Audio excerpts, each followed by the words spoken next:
Ismail of Dusalam, BeatsBoxingMayhem.com. I'm here with two very special guests, my favorite French sisters, Les Nubians. They're here at the last leg of their Back at You tour here in Atlanta. Ladies, thank you for making time today. First off, how has the tour been going so far? It seems like you just announced it and here you are at the last date. How has the reception been across the country? The reception was amazing. It's been amazing. Literally. Yeah. Well, it's been 2.5 years, almost 3 years that we didn't perform because of COVID and mainly actually because of COVID. Right. And so to be back in the US and meeting our crowd and being and people being here and supporting and filling the rooms, and it was a great pleasure just to reconnect and share again. Now, you mentioned the pandemic. Some people, some artists, they've been able to be very creative during that time. Other people felt like they were in the rut. How was it for you two during that time frame where no one could go anywhere?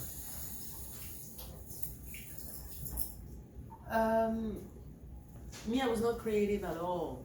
Really? Okay. For some reasons, I was more in a kind of inner quest, inner reflection, inner travel, inner journey than creating. I found myself really not too inspired. Basically, I think that's where it came from. No inspiration whatsoever. Because we were wondering every day what was gonna happen, because we lost so many people also, due to COVID, because we were living in Guadeloupe where I'm living, we were living from curfew to curfew. So it was more living in a state of war than anything, and I didn't find any form of inspiration there. Yeah, I wrote a bit during COVID with some friends too. So I got to create a little bit. I got to improve a little bit on the manipulation of images and Photoshop, because we had plenty of time to get tutorials and things like that. So I got to learn a couple of machines that I was not used to. But it's true that the day to day we don't know what's gonna happen, and the way it was, because I was in Europe, I was in Paris, in France, and the way it was for us, it was a very tight and oppressing. Like you couldn't change neighborhood. You had to sign something online announcing that you're going outside. We had lots of curfew. It was let's say it was tighter and tougher than here, I guess.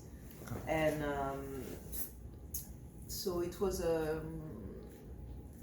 but at the same time we already had this song. So during the first confinement we released Liberation, that song that we already had, that we already started working on the material, we already started working on, and we thought, but we wanted to say something to the world, and we thought, but we have the song. The song is really what we wanted to say and would like to share with the world, and we also had the video. So we're like, let's go, let's do that. I forgot one thing though.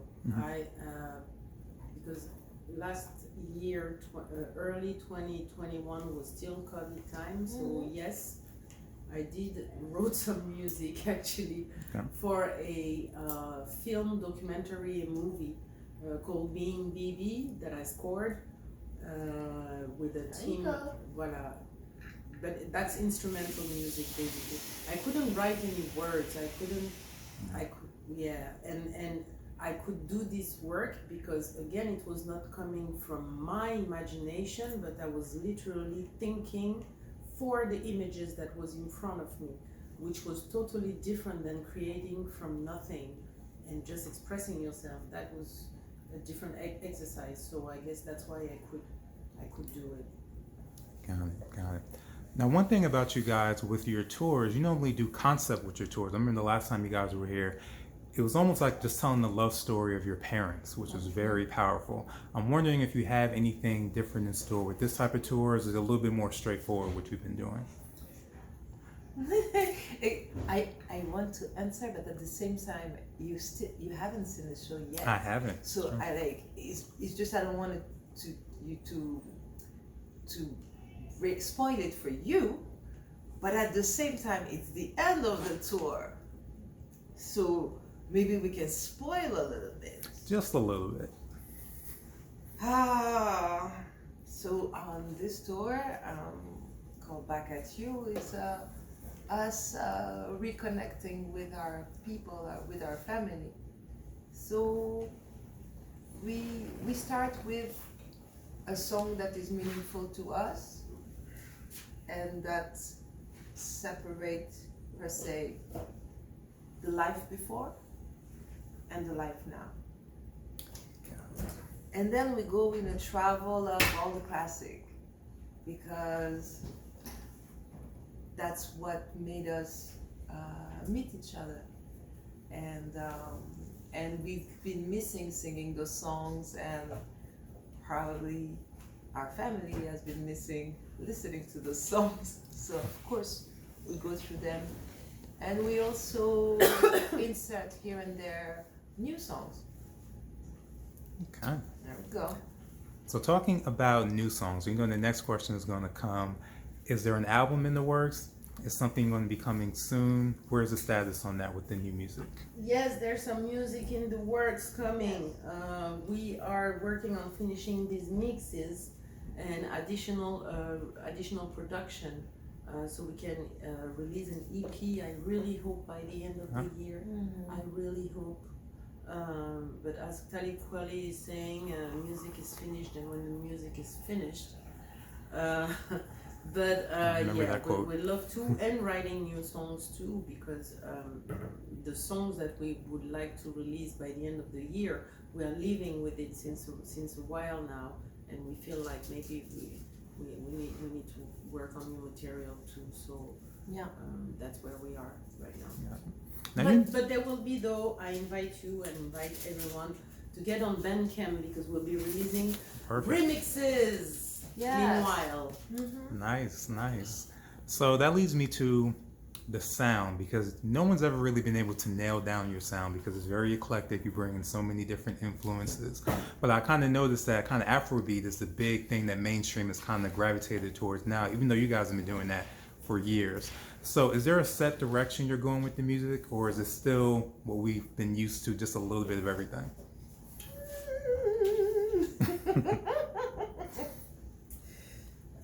We'll try to make it new and different and us. So, and tasty. The thing is, the question that I still have today is it mandatory in 2022, when we are a black artist, to do Afrobeat? Like, is it something that we all have to do? I'm really wondering about this. Like, is it something that we all have to do? And if we don't do it, we don't exist. Do you feel like there's something, like, I don't know, I'm wondering. No, I know. Like, I hear the question. Yeah, I hear what you're saying. But at the same time, since when do we ever care about what is hot right now? No, but and to have the I don't feel it as a pressure. To answer you, I hear what you say. I understand what you're saying. But I don't feel it as a pressure. Like, remember when they formatted Neo Soul, and Neo Soul had to become that rim shot thing? We came up with some electronic things. Did you feel that pressure? I didn't. No, but it was not the same kind of pressure. Me, I think it's kind of, or I understand it that way. For me, it's the same thing. I feel it the same. It's the same type of pressure. So I understand what you're saying. I understand that some people are looking at us like, hey, are you gonna do do do do do do do do do do do? And my answer is maybe yes, maybe no. I feel what I'll do, what we will want to do, and I cannot really answer that question because that Afrobeat music that is hip right now is a music that we always loved and that we always danced to since 20 something years in our black nightclubs. So it's part of what we've been fusing with anyway anyhow, so we might or we might not. So I feel the pressure around, but it's not that I'm listening to. It's what do we want to do? What's gonna be that story that we're gonna tell on the new songs? What's gonna be like the proposal, the artistic proposal we're gonna give? Because I know like there's that pressure, but So see, a whole conversation in between sisters to answer. I was gonna say, is that normally your creative process when you're making music? yeah. Okay, I thought that's what we were looking at. So there's an anniversary coming up. Not sure what you're aware of. Next year, it's going to be the 20th anniversary of One Step Forward. Woo! That's so true. That's true. So the reason I wanted to bring that up is just in case, you know, people always love little tributes and remixes like you mentioned and putting out vinyls. And maybe that's something you can consider doing next year for that album. Definitely. Thank you for the tip. Thank you. Yep. We will. And because One Step Forward, so I don't know, like for the ones who remember, when it's released, it had a vinyl. And I think like the vinyl of One Step Forward was the most beautiful object. Because the real idea of One Step Forward was like the vinyl, like one disc sun, one disc moon. And the vinyl is really what looks the most like how we thought The project. One Step Forward. Wow, thank you for No problem. And if the budget allows, it'd be great to have a video for Sarah. I love that song. There you go. There you go. Universe, did you hear? Yeah. The video of Sarava Okay. in Brazil, that would be fantastic. I'm just saying. Absolutely.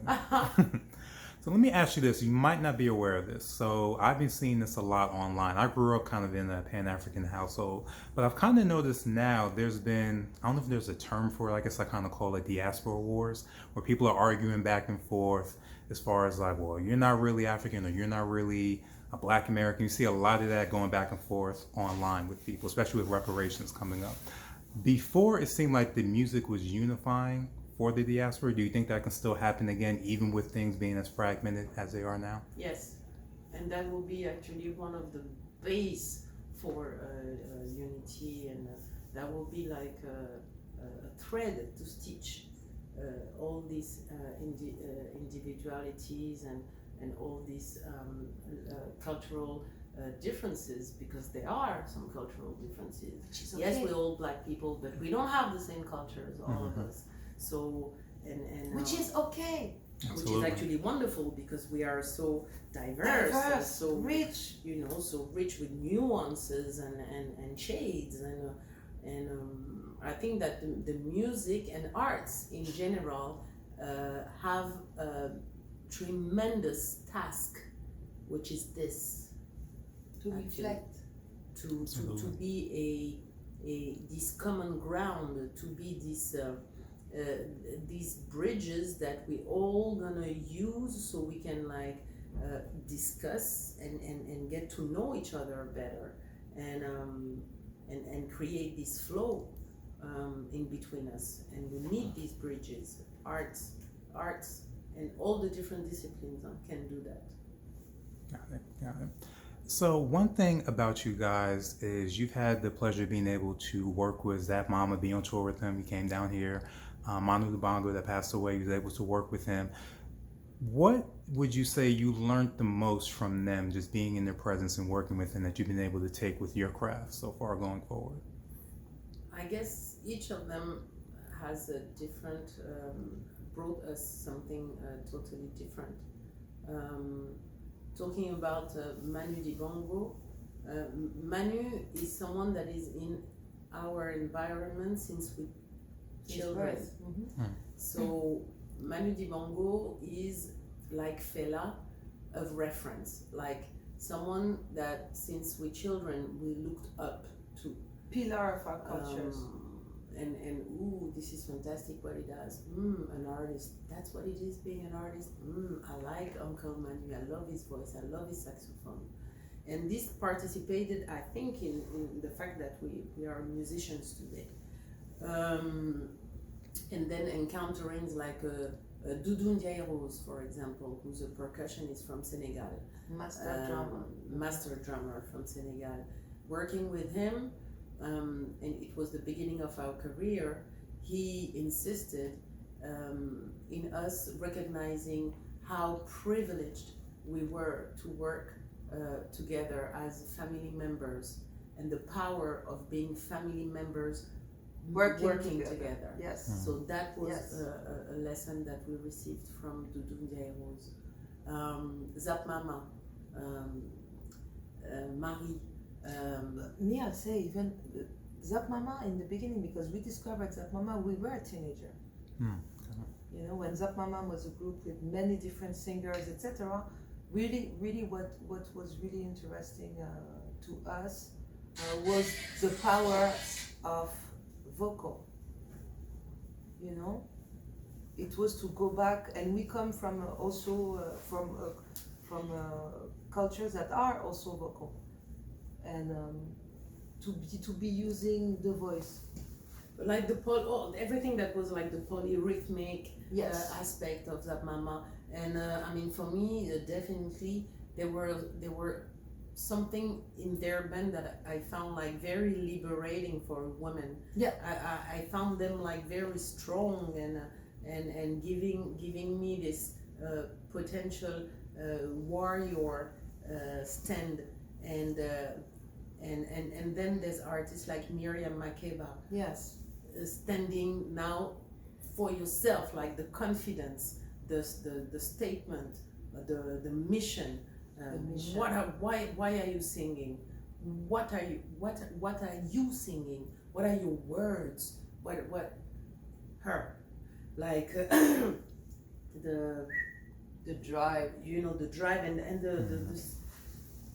the music is not something The mission. to fuck with. Music is too important, you know, but to be fucked with. And so Miriam Makeba definitely, and Abby Lincoln too. Okay. Wow, yes, Abby. yes, That's one thing also that she said. yeah. The best thing to be is a singer. Yeah. Yeah. Who else? So these are the type of lessons that we could gather through the years working with these amazing people. Got it. And speaking of women's liberation, you've always had that in your music, sometimes subtle, sometimes a little bit more overt. One thing that caught my eye actually on the last listen or last album was what was it, Femme Polyandry, Yeah. talking about polygamy, because I grew up in the polygamous household, but it was from the Muslim end, which is a little bit more patriarchal than from the female's perspective. So I wanted to know, do you think that's becoming more accepted in these times, or you think there's still a bit of a struggle there for there to be societal acceptance of, you know, women's liberation and women's ability to choose multiple partners if they choose to? I think that we are far from the truth. I think that until we will transcend a little bit more everything that is material to become more spiritual beings, this reality will be hard to attain. Because it demands a real commitment, a real respect, a real vision, and unfortunately, this material world, the consumption, everything is not really the I would say the environment to be the best version of ourselves. And for so it becomes a real challenge to get in this form of relationship structures where these structures demand integrity, authenticity, transparency, love, the profound. And I think that in our society we're still like just touching the very first layers of what a relationship is, and the more we go and the less we want to go deep. So I don't know if it's something that is just for the fun of it.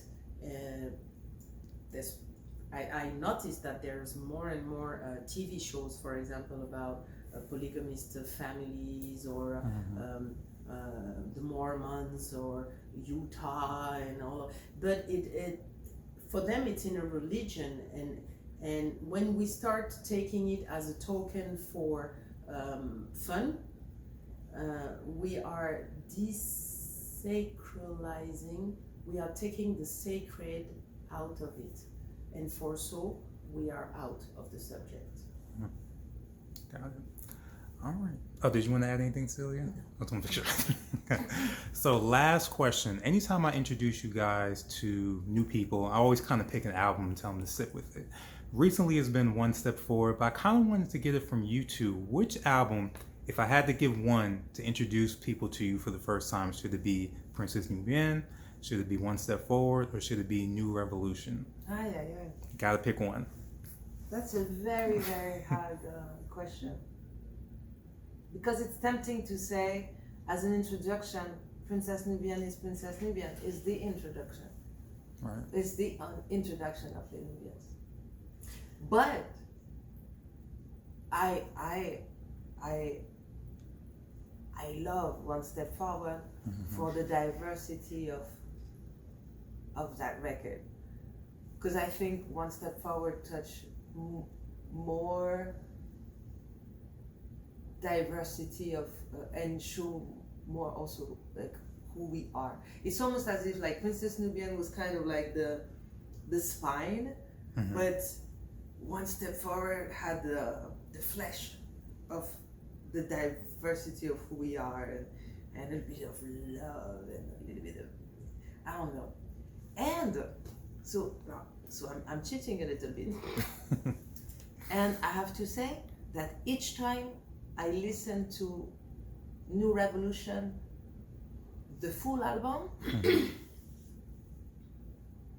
I'm moved. It's a record that, and I know it, but it's a record that surprised me each time when I listen to it fully, and really grabbed my soul into something that is, it's a little bit as if, so if we're saying that the spine is Princess Nubian and the flesh is One Step Forward, for me it's like New Revolution is that spiral between all of that, in a way. I like the sophistication of New Revolution. There's some tunes that I love so much, and some tunes that we carried for a long time, like Vagnavia, for example. Because Vagnavia was in demo version when we were doing Princess Nubian. Wow. Right, so, and I love the tune with Manu Dibango, and I love how Cameroon is in that record. I love Mbenge. I love the transition. This record surprised me, as if I wasn't there. You know, it's very weird. So to answer your question, I think that the best, to me, the best album to introduce Les Nubians is the first album. And I'll tell you why, because it's the first album. Yeah. I remember this person saying the first album will always be your best album because it's the album that you started writing when you were born. I think Jay-Z said that. Took your whole life to make that album. That's true. Mm-hmm. So this album, the first one, is usually the most important one because it carries you. It carries your life. It carries who you are from the start. And It's like your DNA. yeah. So I would say Princess Nubian. Even if I love the other ones, I love them. But hey, Well, thank you for your time. Make sure everybody check out the YouTube page, the Bandcamp page, Instagram. Anything I'm missing to keep up to date on Les Bandcamp. Nubians? No, I said it. Bandcamp, Sorry. YouTube, Instagram, Facebook. Facebook, all the social media, and the shows. Come to the shows. Come to the live shows, absolutely. Yes, come to the live shows. It's part of the experience. Awesome. Thank you very much, Thank ladies. you very much. Thank you.